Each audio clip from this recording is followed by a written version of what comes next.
What's up, house groups? Welcome back. It's so good to be together again after a couple weeks off, and we're kicking off 2019 with this new series, From Me to Free. And on Sunday morning, I talked about this really powerful, really poisonous, really prevalent emotional prison we tend to lock ourselves in called bitterness. And I'll be straight with you guys, over the course of the week as I was getting ready for the message, and even on Sunday morning, I was feeling like I'm doing pretty well with the bitterness in my own life, doing a good job of dealing with it. And then Sunday night happened, and a guy named Cody Parkey wrecked my life. And all of a sudden, I remembered what it's like to just feel overcome with anger and rage and bitterness again. Some of you may never have heard of Cody, but he's the kicker for the Chicago Bears, and he shanked a gimme field goal off the left upright to lose a playoff game, the first playoff game for the Bears in 8 years. And it shouldn't have been surprising, because Cody Parkey has hit more uprights than anyone in NFL history. It's kind of what he does, but in the moment I was upset. I'm over it. It didn't take long. It wasn't a deep offense. But I think in life, we all have our Cody Parkeys, who have hurt us a lot worse than he hurt me, who have actually taken things from us that mattered. We have those faces and those names that every time we think about them, every time they creep into our heads and those memories come back, we think, man, I hope I never see that person again.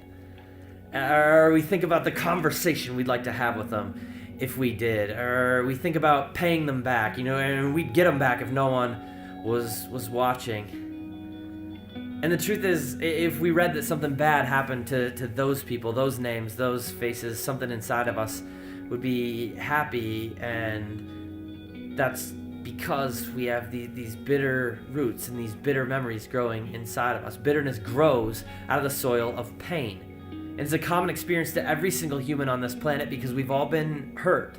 We've all had somebody say something or do something that hurt us, maybe in a way that we can't even heal, that took something from us that maybe we can't even get back. And whether they know they did it or not, whether they are sorry for it or not, whether they're even alive or not, it's easy for us to take our righteous anger at what happened and allow it to become this bitterness that feeds the roots of our souls. And it's also easy to believe that we can hang on to that bitterness because it's productive and it's good for us without it really affecting anyone else or anything else in our lives. But the writer of Hebrews reminds us that's just not the case.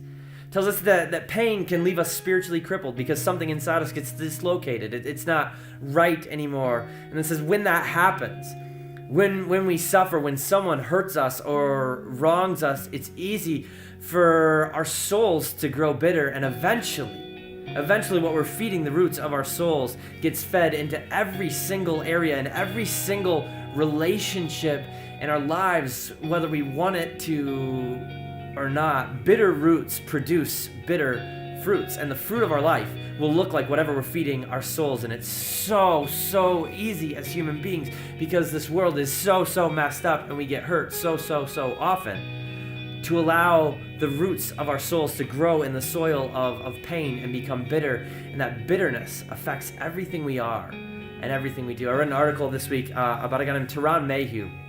His nickname is the Honey Badger. He's an NFL player, and he was sitting for the interview in his multi-million-dollar house with this gorgeous fiance, talking about this amazing season he had where he was on the All-Pro team and he made millions of dollars and everyone loves him and he's like a famous character of a football player. Great season, great player. And the only thing he could talk about was how bitter he is at his mom. About how the thing that haunts him still is whether he has any worth in this world, because his mom had 5 kids and 4 of them lived with her, but he had to go live with his grandparents and be raised by them, and she never let him move in with her.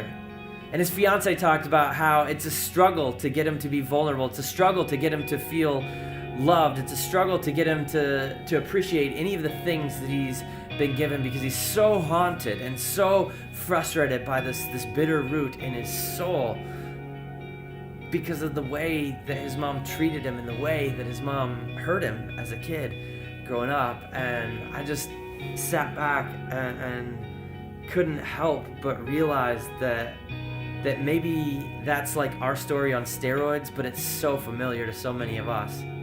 So many of us struggle in our relationships. We struggle to see the future God has for us. We struggle to really hope that things could get better because we got hurt really badly in the past, and we've decided that we cannot let that hurt go, that we must not let it go because it's a part of our story and it fuels something inside of us. But I want us to understand tonight that bitterness poisons our souls and it poisons our relationships and it limits the future that God created us for. Even if that bitterness stems from a very justifiable anger at what happened to us. The thing is this, like justifiable feelings of anger and bitterness give power to our past.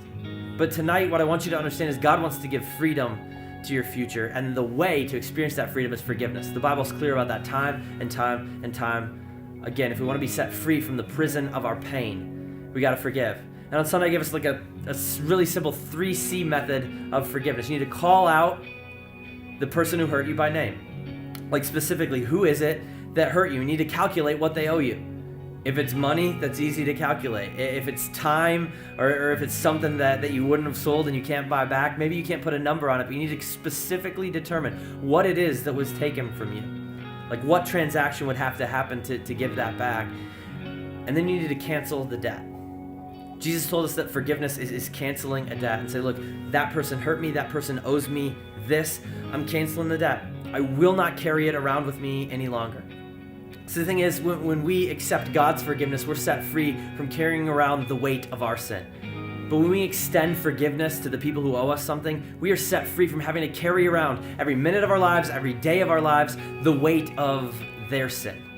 Forgiveness is the way to be set free. And so to all of you tonight, like I know you've been hurt.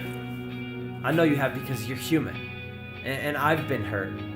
And we can choose to cling to our bitterness and pretend that it's working for us. If it was, we wouldn't still be bitter.